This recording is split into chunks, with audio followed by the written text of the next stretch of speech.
Hello po. So may naispatan na naman po ang inyong nona. Mga little pink flowers po ito. Tingnan po kung gaano sila ka-cute. Talaga po sila ay sobrang liliit. Ayan, di ba? Ayan. So ganito lang po siya. Tingnan niyo po yung kamay ng nona, kung gaano kaliit yung mga bulaklak. Tingnan niyo po yung hitsura niya. Pero pag mamasdan niyo po, ang gaganda po nila. Ayan, ayaw na naman po mag-focus, diba? As usual, ang problema ng mama, yung city na low-key, pero salamat sa Lord kasi may nagagamit.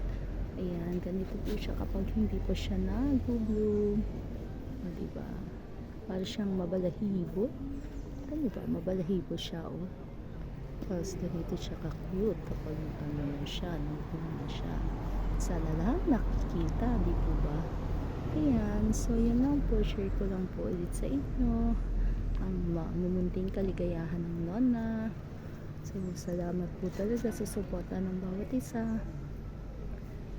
God bless po.